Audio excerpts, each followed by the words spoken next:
Evet arkadaşlar, aylar sonra, gerçi sizin için aylar değil birkaç gün sonra falan dünya turuna çıkıyorum. Saat 5:20. Benim yarın uçuşum var. Yani çarşambayı saymazsak perşembe saat 11'de uçuşum var. Önce Tahran'a gidiyorum. Tahran'dan aktarmalı bir şekilde Bangkok'a uçacağım. Toplamda uçuş süresi 19-20 saat sürecek. Eğer bir aksilik çıkmazsa, aktarması çarçurt olmazsa Perşembe sabah 11'de başladığım uçuşum Cuma günü sabah 8'de Bangkok'ta bitecek. Kanala ilk defa geliyorsanız ben Kekmundo, 21 yaşındayım. Kerem Akyol adım, soy ismim. Bundan yaklaşık 7-6 ay önce, 6-7 ay önce Türkiye turu yapmaya karar verdim ve 18 Nisan'da başladığım Türkiye turu maceramda 5 ay 51 şehir dolaştım. Bütün şehirleri otostopla gezdim. Bununla ilgili kanalda toplamda 67 tane vlog bulunuyor. Yine otostopla Türkiye turunda kullandığım çanta ve ekipmanlarımın bulunduğu video mevcut. Ve gezdiğim bütün şehirlerde yaşadığım tüm şeyleri hem Instagram'da hem de YouTube kanalımda aktardım. Instagram'da öne çıkanlarımdan ve Reels'lerimden bunu takip edebilirsiniz. Yine kullanıcı adım Kekmundo. YouTube'da da diğer videolarımı görebilirsiniz. Ancak şöyle söyleyebilirim. YouTube'da ürettiğim ilk içerikler biraz daha amatöre yakın. Çünkü yolda öğrendim her şeyi. Aslında yola çıkarken hiçbir şey bilmiyordum. Hikayemi uzun bir hikaye aslında. Bunu ileriki videolarda. Şimdi dünya turu macerası başlıyor. Önce soru cevap kısmını seyrediyoruz. Şimdi merak edilen soruları cevaplayacağım. Daha sonrasında çantamı ve ekipmanlarımı göstereceğim. Bu kadar. Video bu kadar. Şimdi buraya not aldım. Dünya turuna tek mi çıkıyorsun? Genelde bana Instagram'da sorulan soruları ben size aktaracağım. Daha sonrasında burada bunu cevaplamış olacağız yani. Dünya turuna tek mi çıkıyorum? Evet, dünya turuna tek çıkıyorum. Çünkü bir insanın deneyimi ben tek kazanması gerektiğine inanıyorum. Yine arkadaşlarınız olabilir, farklı arkadaşlarınız yanınıza dahil olabilir. Bunlar olağan şeyler, ancak tek başına olduğun zaman sana kattığı tecrübe, sana kattığı hayat çok daha farklı oluyor.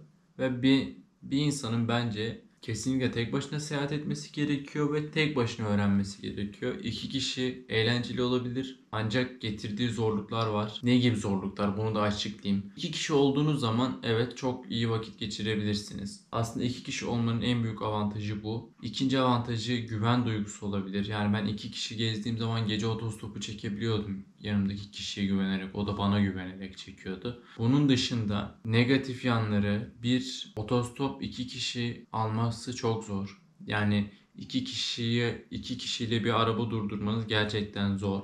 İkincisi konaklama tarzında. Yani şöyle bir şey var. Otostopta ben tek başımayken beni otostop alan adam ya da sosyal medyadan ya da Couchsurfing'den konuştuğum kişi ben tek olduğum için bana güvenip beni alabiliyordu. Ancak iki kişi olduğun zaman kimse sana bu teklifleri vermiyor ya da işte gel sana bir şey ısmarlayayım, işte sana bir şey vereyim, sana işte para vereyim tarzında eylemler genelde tek başınayken olasıyken başkası olduğunda bu zor yani. Mümkün değil yani, ben hiç böyle bir şey yaşamadım. İki kişi olmanın dezavantajları çok fazla. Benim için de en büyük dezavantajı şu. Tek başına olduğun zaman daha dışa dönük oluyorsun ve dışarıdaki insanlarla daha konuşmaya eğilimli, daha böyle dışa dönük oluyorsun. İki kişi olduğun zaman her zaman arkadaşın yanında olduğu için ilk öncelik arkadaşınla konuştuğun için etrafa ve çevreye vakit ayıramıyorsun aslında benim düşünceme göre. Bu yüzden tek başına olmak ve tek başına deneyimlemek farklı bir duygu. Ya bir yere karar veriyorsun, farklı bir şey yapasın geliyor. Bazen yalnız kalmak istiyorsun, hiçbir şey yapmak istemiyorsun. Yanındaki kişinin olmasını istemiyorsun yanında. O yanındaki herhangi bir kişi olabilir. Tek başına kalmak istiyorsun, o anı tek başına çıkarmak istiyorsun. O yüzden tek başına gezmek. Ben tek başıma gezmek istiyorum. İleride fikirler değişebilir ama şu an tek başıma gezmekten zevk alıyorum. Neyle gezeceksin? Ve dünya turundaki biletimi neyle aldım? Şöyle söyleyeyim. Ben buradan Bangkok'a uçak bileti aldım. Aktarmalı olarak yaklaşık bir ay öncesinden aldım ve uçak biletimi 5800 TL'ye aldım. Bu bileti ben Eylül'ün 20'sinde 20 civarında aldım. Tam hatırlamıyorum ama bir ay öncesinden aldığımı hatırlıyorum. 5800 TL'ye aldım. Buradan Tayland'a gideceğim. Şu anda uçak biletleri ne kadar inanın bilmiyorum. En son baktığımda eğer yakın tarihlere bakıyorsanız 12 bin civarı, 10-12 bin civarı. Ama eğer dediğim gibi uzak döneme bakıyorsanız 5.800-6.000 civarlarına biletler bulmanız mümkün. Tabii ki aktarmalı bunlar. Aktarmasız bir şekilde bulmanız çok zor bu fiyatlara. Neyle gideceğim? Gittiğim ülkelerde otostop kullanacağım. Otostopla gideceğim. Ülkeleri, kara sınırı olan ülkeleri yine otostopla geçmeyi düşünüyorum. Bunun dışında farklı ülkelere geçersem eğer sponsor bulursam, destek bulursam ve gerçekten para kazanmaya başlarsam uçak kullanabilirim. Ancak ülke içindeki ve şehir içindeki bütün ulaşımlarımı otostopla yapacağım. Türkiye turunda da yaptığım gibi çok zorlandığımda ve otostop çekemeyecek durumda olduğum zamanlarda zorundalık halinde işte otobüs olur, minibüs olur bunları kullanacağım ama genel olarak otostop kullanacağım. Nerede konaklayacaksın? Türkiye turundayken benim çantamda çadırım, uyku tulumum, matım işte bir sürü ekipmanım vardı normal çadır ekipmanları ve Türkiye turu yaparken istediğim her yerde kalabiliyordum aslında. Bu iyi bir şeydi. Çadırın ayrı bir ayrıcalığı var ama ben dünya turuna çıkarken çadırımı almama kararı aldım ki neden almama kararı aldım? Çadırımı sattım, nakit paraya ihtiyacım vardı ve orada da konaklamamı couchsurfing ve hostellerde yaparım diye düşündüm. Bu çadırı orada da almayı düşünüyorum çünkü çadır gerçekten bir ihtiyaç. Her zaman hostel ya da couchsurfing bulamıyorsunuz ya da bir dağ manzarasında bir yerde uyumak istiyorsunuz. Bunun için çadır gerekiyor. Şu an için çadırım yok ama dünya turundayken bir çadır almayı düşünüyorum. Aklımda tek kişilik bir çadır almak var. Bunun dışında Couchsurfing var. Couchsurfing'i biliyorsunuzdur diye düşünüyorum. Diğer gezgin tüm arkadaşlarımın da paylaştığı gibi gezginlerin birbirini ücretsiz bir şekilde ağırladığı ve kaldığınız kişilerin size referans yazdığı bir sistem. Couchsurfing en basit tanımıyla bu. Şu anda aylık ve yıllık ücretlendirmesi mevcut. Ancak çok cüzi miktarlar. Şu anda 80 TL yıllık, aylık da 11 TL diye hatırlıyorum. 11-12 TL. Yani oradan üyelik oluşturuyorsunuz. Mesela ben kayıt oluşturuyorum. Benim evim müsait. Diyorum ki gezginler benim evime gelebilir. Sizden birisi de geliyor bana istek atıyor. Diyor ki işte çarşamba günü eviniz müsait mi diye istek gönderiyor. Mesaj gönderiyor size. Ben de bakıyorum müsaitlik durumuma göre. Evet müsaitim diyorum. Gelin kal. Gelin kalın. Daha sonrasında geliyor kalıyor. En basit anlatımıyla bu. Bir de gece saati şu an zaten 5.30. Kafam yettiği kadarıyla artık. Couchsurfing dediğiniz şey bu. Detaylı bir şekilde bakmak isterseniz aşağıya link bırakayım. Oradan şey yaparsanız video ekstra uzamasın. Onun dışında hostellerde kalmayı düşünüyorum. Neden? Çünkü Asya'da hosteller gerçekten çok ucuz. Ranzaların bulunduğu güvenlikli küçük oteller ve ucuz oteller diyebiliriz hostellere. Orada da yaklaşık 4-5 euroya yani 3-4 euroya bile hostel bulabiliyorsunuz. Tayland'da, Bali'de, diğer ülkelerde, Laos'ta. Bu yüzden bu miktarları karşılayabilecek durumum şu an için var. İlerisi için olmayabilir, olabilir bilmiyorum. İlk dönemlerde alışmam için hostellerde kalabilirim diye düşünüyorum. Yani günlük TL bazına bakarsak 70 TL, 80 TL hostellerde kalabiliyorsunuz. Bunun içinde duşu var, elektriği, cartı curtu hepsi var yani normal. Planlarım neler? Planlarımdan bahsedeyim. Planlarım neler? 27 Ekim itibariyle dünya turundayım. Tayland'a gidiyorum. Tayland'da yaklaşık 2-3 hafta geçiririm diye düşünüyorum. Çünkü hem dünya turuna alışma sürecim, hem etrafı tanıma sürecim, hem de o farklı ülkenin vermiş olduğu artık ne denir? Havayı alışmam gerekiyor. Bu yüzden orayı özümsemem gerekiyor bir dönem. 2-3 hafta kalmayı düşünüyorum. Daha sonrasında gezebileceğim yerleri gezmek. Yani tamamen spontane. Benim şu an uçak biletim dışında hiçbir planım yok. Bangkok'ta neresi gezilir, orası nasıl yapılır? Sadece oraya gitmeyi ve orada bunların planını yapmayı düşünüyorum. Çok plansız, bakarsanız dezavantaj olabilir. Ama ben bunu seviyorum. Plansız bir şekilde hareket etmeyi seviyorum. Anda kalıp işte spontane şeyler yaşamaya bayılıyorum. Bu yüzden bunu tamamen o zamanki döneme bıraktım. Şu an için relax. Hiçbir planım yok. Sadece Bangkok gideceğim. Bangkok'tan sonrası tamamıyla spontane gelişecek. Yine vizesiz ve ücret kısa vizeli olan yerlerde farklı ülkelere gideceğim. Ve orada minik bir Asya turu diyebiliriz buna. Dünya turunun başlangıcı olarak. Daha sonrasında yukarılara çıkmayı düşünüyorum. Yani çok plan var. Her şey değişebiliyor. Türkiye turundayken yan yana bir ile gitmeye karar veriyordum ama yolda vazgeçiyordum. Farklı şeyler yaşanıyordu. O yüzden plan yok. Nasıl istersem öyle olacak.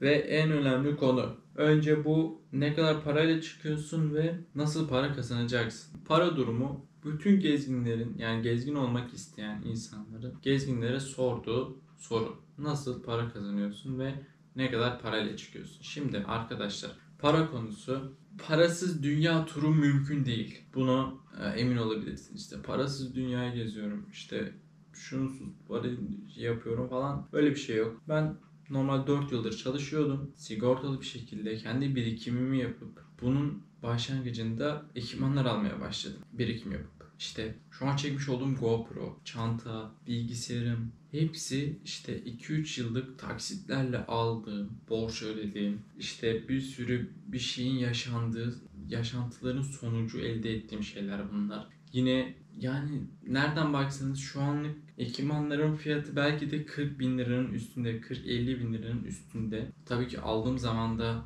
GoPro o kadar pahalı değildi, bilgisayar o kadar pahalı değildi, çanta o kadar pahalı değildi. Hepsi zamanında o zamana göre ucuz şeylerdi ama son 2 yılda ekonomik durumu biliyorsunuz. Bir şeyleri karşılamanız gerekiyor. Çünkü ekipman olmadan eğer sosyal medyaya girmeyi düşünüyorsanız ekipman almadan bunu yapmanız mümkün değil. Hani benim telefonum var. Ben yine bu telefonu taksitle aldım, iPhone 11. Ki yani çok önceden aldım ben bunu. Kamerayı taksitle aldım, bilgisayar taksitle, işte sağdan onu al, bundan şunu kapat falan. Sürekli kredi çek, onlarla uğraştım diyebilirim. Çünkü o kadar birikmiş param yoktu. Benim birikmiş dediğim para yaklaşık 15-20 bin lira arasıydı. Bu para da hani şey değil. Ben yola çıktığımda da ben yine borç ödüyordum. İşte göz ameliyatı oldum. Onun borcunu ödüyordum. Hala işte bilgisayarın borcu var. GoPro var. Yolda bir şey ihtiyacınız oluyor, onu alıyorsunuz. Bir tişört olmuş zaten 150 lira. Neyse bunların hepsini geçin. Toplam ben 5 ayda 15 bin 20 bin liraya yakın para harcadım ama bunun karşılığında da yine sosyal medya sayesinde para kazandım. Bu nasıl oluyor? İşte sosyal medyada insanlar size destek vermek istiyor ya da bunun dışında yolda karşılaştığınız insanlar size destek oluyor. Şu anda YouTube gelirim açıldı. Daha yeni açıldı. Bir ay oldu. Soruyu kaçırdım. Soruyu hemen. Önce ne kadar parayla çıkıyorsun? Ne kadar parayla çıktığımı açıklıyorum. Şey gibi oldu, manşet anasını satayım. Şu anda ben üzerimde yaklaşık 10 bin liraya yakın borçla çıkıyorum üzerimde. Bu yaptığım bir risk aslında benim. Ama tamamıyla başaracağıma inandığım bir risk aslında. Sosyal medyada ben ilk çıktığımda 200 takipçim vardı. Şu anda 86 bin takipçim var. Instagram'da, YouTube'da 3000 takipçiye ulaştım ve bunlar sıfırdan gelme ve sıfırdan olma bir şey. Elbette ki insanlar size yardımcı oluyor ama birinin işte bir şey yapmasıyla bir anda patlamadım. Hep zamanla yaptığım içeriklerin tutması, Instagram için konuşuyorum, orayı yükseltti. İşte Instagram sayesinde YouTube biraz gelişti. Derken bu noktalara geldim. Sıfırdan geldim. Ne kadar parayla çıkıyorsun sorusuna tekrar gelecek olursak, yaklaşık borçları çıkarsak eğer, yani benim borçlarımı ödediğimi düşünürsek eğer, yaklaşık 200-300 dolarlık bir parayla çıkıyorum. Bu da ne kadar yapıyor? Günümüzde 5-6 bin liralık bir miktar yapıyor. Ama benim düşüncem şu tamamen. Açık bir insan olduğum için her şeyi olduğu gibi anlatıyorum. Çünkü yani bu konuda benim en çok yakındığım konu buydu. Gezginsin, okey abi. Şimdi benim hayalim var. Ben gezgin olmak istiyorum ve gezgin insanlara gidip soruyorum. Diyorum ki işte merak ediyorum çünkü bir adamın bunu yapması için en büyük sorunu, bir de bizim ülkemizde, para. En büyük sorun para. Adam ya merak ediyor abi, ne kadar parayla çıkıyorsun? Yani bütün herkese sorulan soru bu. Ya yine ben 200-300 dolar diyorum ama bu sizin gezi tarzınıza göre değişebilir. Bunu net bir şey söyleyemiyorum. En çok merak edilen şey ve ben de bu konuda şeffaf olmaya çalışıyorum elimden geldiğince. Dediğim gibi 300 dolar 6.000 liraya yakın para yapıyor ama benim düşüncem tamamıyla, yani ben şu an bunu sosyal medyama ve yapabileceğim şeyleri güvendiğim, kendime güvendiğim için aldığım bir risk aslında. Bu tabii ki de hani 300 dolar sizi bir yılınızı karşılamaz. Yani çoğu gezgin de aslında ilk çıkış paraları yine 200-300 dolar ama yolda kazanacağına dair. Yani aslında bu 300 doları bir ayı, 2 ayı o adamın. Daha sonrasında kazanacağını düşünerek, bu paranın artacağını, katlayacağını düşünerek çıkıyor aslında. Benimkisi de bu şekilde. Borçlarla çıkıyorum düşünün. 300 dolar ve sosyal medyadan kazanacağımı düşünerek. Çünkü işbirlikleri var, YouTube var, farklı gelir kaynakları var. Gelir kaynakları, Instagram işbirlikleri var. Daha sonrasında bunun TikTok'u var, YouTube var. Yani sosyal medyada en çok sorulan sorular işte gezginlerimizin nereden para kazanıyorsun? Sosyal medyadan şu an çektiğim bu videodan para kazanıyorum mesela. Instagram'dan yaptığım işbirliklerinden para kazanıyorum. TikTok'ta şu an herhangi bir işbirliği yapmadım ama oradan da işbirliği almayı düşünüyorum. Ve yani sosyal medyadan para kazanmaya başladım. Kazanmaya başladım ama bu ekstra şeyler değil şu an için. Şu an çok az miktarlar. Bunun dışında başka ne var? Başka ne diyebilirim? Para konusunda abi nasıl para kazanacaksın? Şu an arkada görmediğiniz toplam 150-160 tane bilekliğim var. Ben bunu Eminönü'nden kolyelerin tanesini 2 liraya, doğal taş bilekleri 5 liraya falan aldım. Gittiğimde ben onları 2-3 katına satacağım orada. Bileklik satacağım. Normalde bileklik yapmayı düşünüyordum ben de herkes olduğu gibi ama bileklik yapmak hem çok uğraştırıcı hem zahmetsiz. Yani Eminönü'nden gidiyorsunuz. Boncuk kolye, renkli boncuk kolye mesela 2 lira toplu alırsanız. Bileklik alıyorsun mesela nazar boncuğu 1,5-2 liraya denk geliyor. Yani o 2 liraya sizin 20 dakikanız 2 lira etmez yani. 20 dakikanızı boşunuza vermenize gerek yok. Toplu bir şekilde alın, çıkın ve satın. Bileklik satmayı düşünüyorum. İçerik üretmeyi düşünüyorum. Bunun dışında ekstra eğer zorlanırsam work away yapmayı düşünüyorum. Work away bilmiyorsanız aşağıya yazıyorum. Oradan linkten bakın. O da gönüllü çalışanların olduğu iş bulma platformu gibi bir şey gezginler için. Bu şekilde bileklik satacağım, içerik üreteceğim, para kazanacağım. Temel mantığım bu. Ya zor durumda kalırsam işte grafik tasarım yapmayı düşünüyorum. Grafik tasarım altyapım var. Freelance olarak, grafik tasarımcı olarak çalışabilirim. Özünde yani dünya turunda gezmenin ilk mantığı yetenek edinmek. İşte ben bileklik satmayı tercih ediyorum. Daha önce çıkan işte kişi ukulele çalıyordu.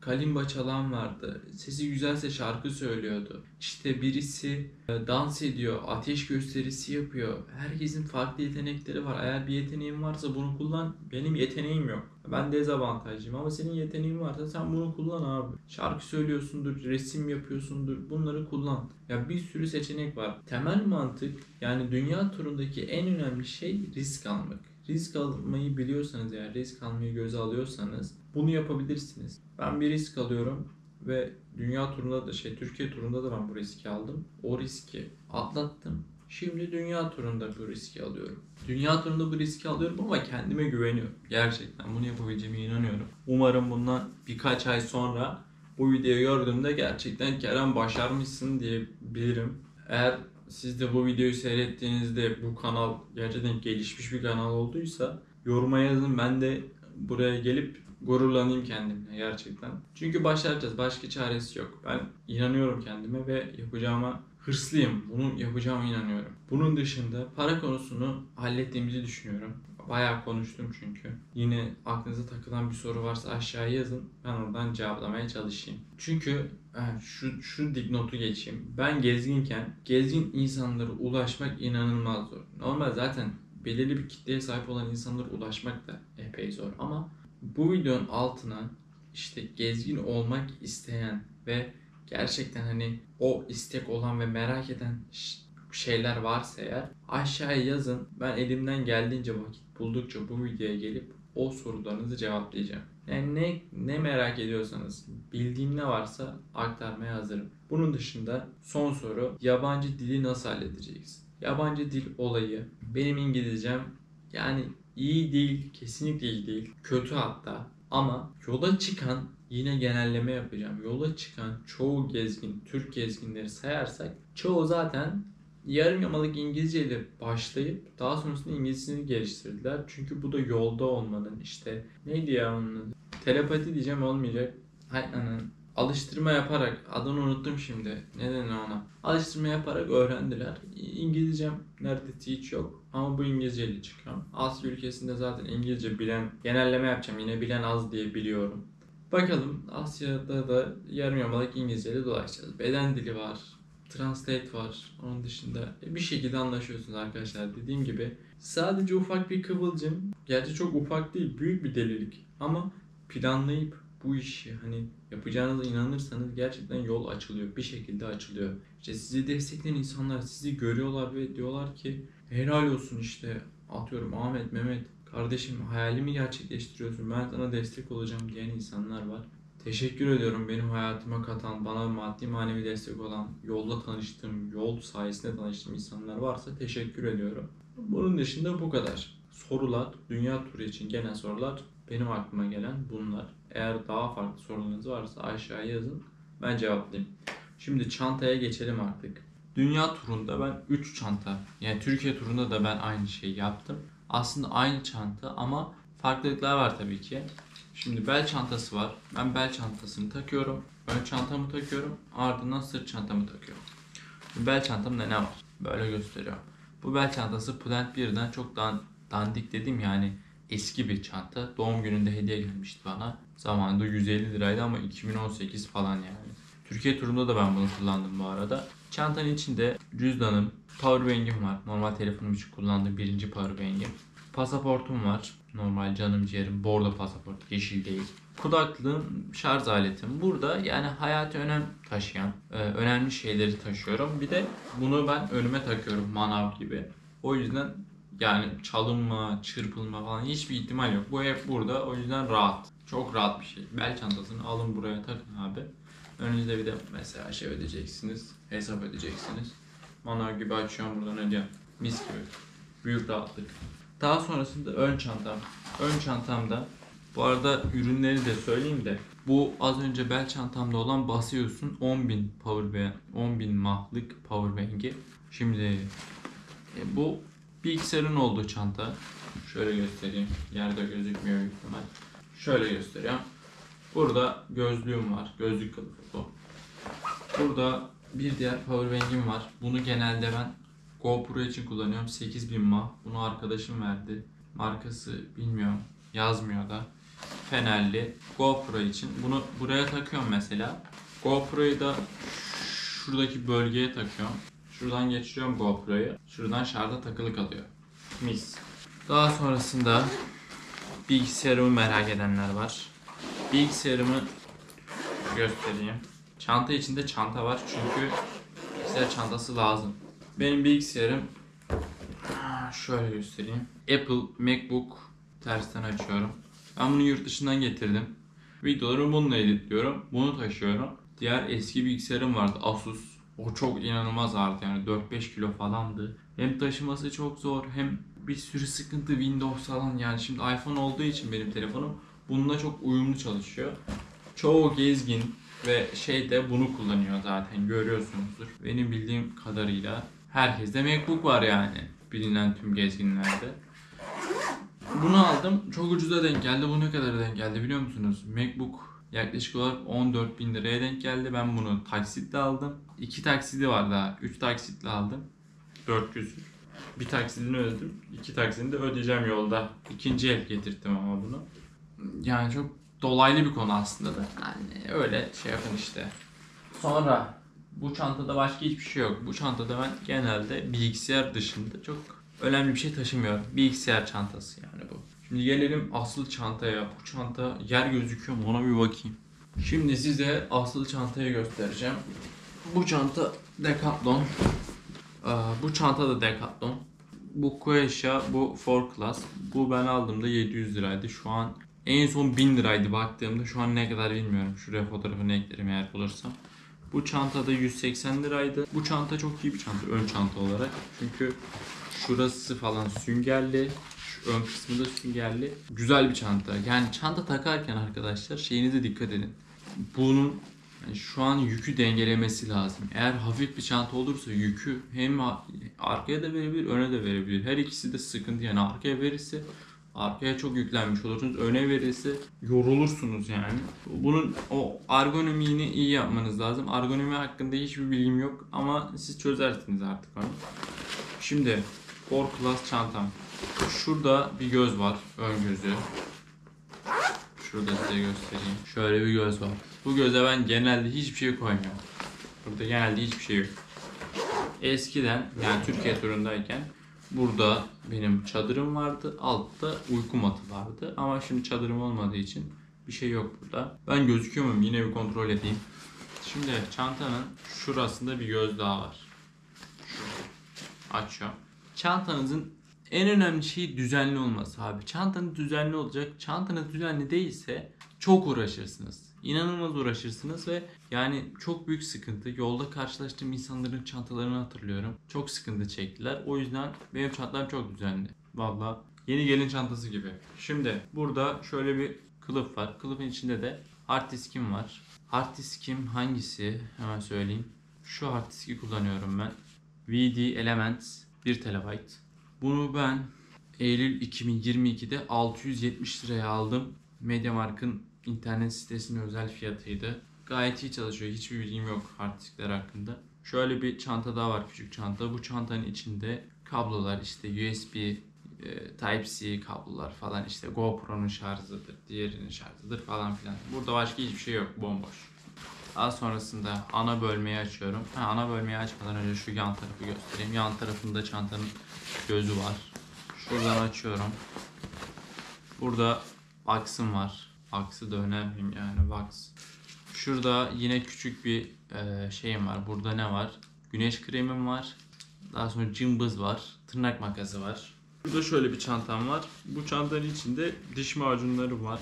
Ben diş macunu yıllardır kullanıyorum. Splat'ın Extreme White diş macunu mükemmel. 4 tane aldım ama bitecek yani. Bu kadar stoklayabildim.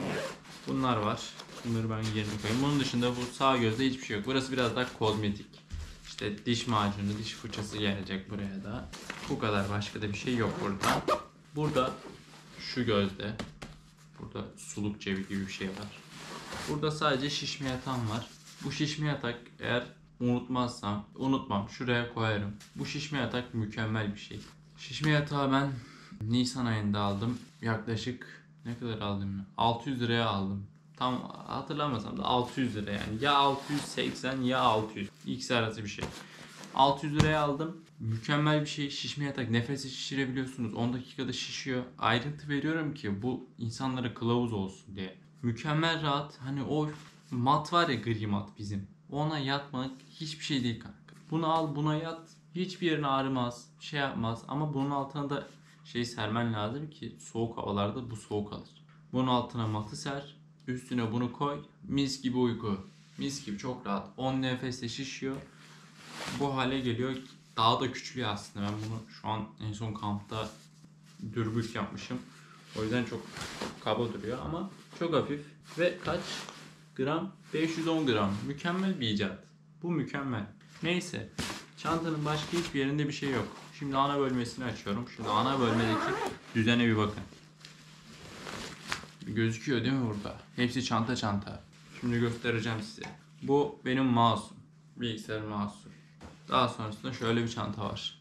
Bu çantada benim MacBook'un şarjı, işte adaptörü var. Daha sonrasında şu var. GoPro'nun kutusu. Bunun içinde şu an için şeylerim var. Vücut spreylerim. Parfüm kullanmıyorum. Vücut spreyi kullanıyorum. Bunları büyük ihtimal başka yere aktaracağım ama şimdilik böyle. Kolyeler var daha. Kolyeleri bunun içine ekleyebilirim.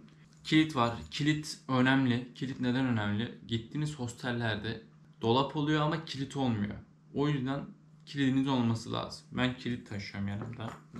İşte GoPro'nun yedek aksesuarları var. Küçük, onlar da çok ekstrem değil. Silme bezi var. Onun dışında bir şey yok. Vesikalık var. Vesikalık taşımanız lazım. Bir yere gidersiniz, vize başvurusu olur falan. Yine gittiğiniz yerde çekilirsiniz. Tabii de varsa uğraşmadan. Yani şimdi şeyde fotoğrafçı mı arayayım? Neydi o? Bangkok'ta, Tayland'da. Bu da böyle bir çanta. Bu çantayı da ayırıyorum. Şimdi böyle bir çantam daha var. Küçük bir çanta. Bu çantaları da hemen söyleyeyim, ben buradan 1 milyoncudan aldım ama Bunun Trendyol'da zibilyon tane linki var. Ben koyacağım. Buradaki bütün ürünleri, hatta bütün ürünlerin ben listesini hazırlayayım Trendyol'dan. Size aşağıya koyayım. Tüm ürünlerin olduğu bir liste. Ya da işte aynısı yoksa emsalinin bulunduğu. Ama öyle şey değil. Mesela çanta 1000 lira. Gidiyorlar size 150 liralık çantayı öneriyorlar. O çantayla hiçbir şey yapamazsınız. O çanta değil. Normal benzeri yani. Yoksa koymam. Neyse böyle bir göz. Ben bu seti toplam 6 tane var. Böyle küçük, bu. Daha büyükleri de var. 50 liraya aldım. Emsalini bulabilirsiniz. Burada bu şeyin içinde. Burada iç çamaşırlarım var. Bunlar. Bir de burada yine bir çanta. Tıraş makine. Tıraş makinesi niye önemli? İşte vücudumu alıyorum ben. Değişiyor. Sakallarımı düzeltiyorum. Bazen kendi saçımı bile kesebilirim. Çünkü berberler facia bazı yerlerde. Saçıma çok önem veriyorum. O yüzden önemli. İkinci çanta gitti. Üçüncü çanta. Bu büyük bir çanta. Bunun içinde de hemen göstereyim size. Şöyle göstereyim. Çoraplarım. Benim çorap takıntım var. Burada yaklaşık 2, 4, 6, 8, 10, 12 çorap var ve buraya en az 4 tane daha çorap gelecek. 15-16 çorapla çıkıyorum. Çünkü her gün çorap değiştiriyorum. Beyaz çorap takıntım var. Diğer iki renkli olanı da hani böyle hostelde falan giyerim diye. Beyaz çorap takıntısı var. O yüzden çorap şart. Çorapsız hareket etmem. Daha sonrasında şeyin büyük versiyonu. Çantaların büyük versiyonu. Bunda da tişörtlerim var. Tişörtlerim ve şortlarım. Toplamda şöyle göstereyim. Bunlar benim tişörtler. 1, 2, 3, 4, 5. 5 tişört. İçimde beyaz tişört var. 6. Bir de şey eklenecek buna. 7. Toplamda 7 tişörtle çıkıyorum. Günde bir tişört sayabilirsiniz. Toplamda 7 tişört, 2 şort, 5 boxer, 16 tane de çorap. Öyle düşünün artık. Burada sadece tişörtlerim ve şortum var. Bunu da kapatalım.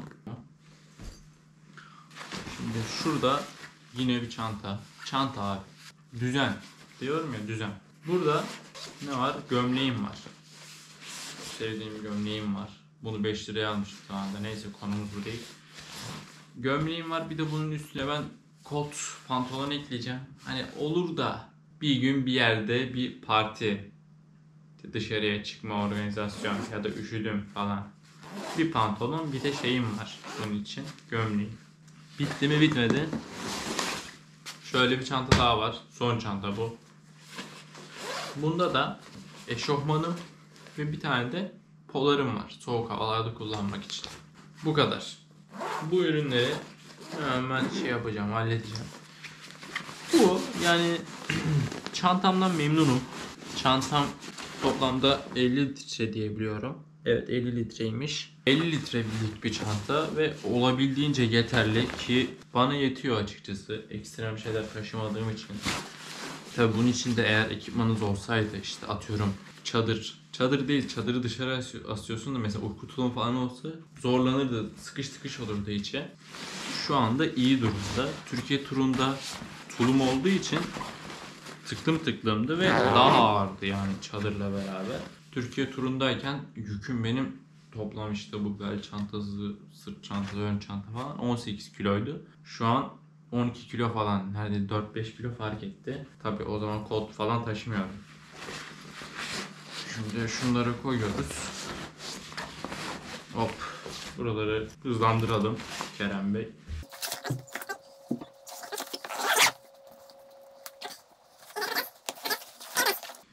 Dünya turu çantam bu. Ya arkadaşlar, çok fazla bir şey taşımanıza gerek yok. Yola çıkmak isteyen varsa ve işte kanka ben yola çıkacağım ama kafamda böyle bir şey var, soru işareti var, İşte şu bu falan varsa bu videonun altına yazın. Elimden geldiğince ve vakit ayırabildikçe cevap vermeye çalışacağım. Bu kadar. Başka hiçbir şey almıyorum yanıma. Olabildiğince şeffaf, ne varsa yani buradan evimden size gönderdiğim şeyler. Yalan dolan yok. Daha ne diyeyim yani. İşte çantam, sorular, dünya turu. Ben gidiyorum. 2 gün sonra çantayı daha şimdi hazırladım. Bak, dünya turuna çıkıyorum 2 gün sonra. Çantayı şimdi hazırlıyorum. Düşünün. Bu kadar. Ben gidiyorum. Uyuyacağım artık. Saat kaç oldu? Saat 6-8 geçiyor. 40 dakikadır falan video çekiyorum, düşünün. Bu kadar. Hepinizi seviyorum. Umarım dünya turu benim için iyi geçer. Allah'ım amin. Bütün iyi dileklerimi size gönderiyorum. Siz de bana gönderin. Göndermezseniz de yapacak bir şey yok. 6 olduğu için kafam çok çalışmıyor şimdi. Gidiyorum. İşte yarın da bir sürü işim var. Onları halledeceğim. Instagram'da takip etmeyi unutmayın. Desteklemek isterseniz işte süper teşekkür var, katıl falan var oralarda, artık o sizin bildiğiniz iş. Allah'a emanet. Kendinize çok iyi bakın. Görüşmek üzere.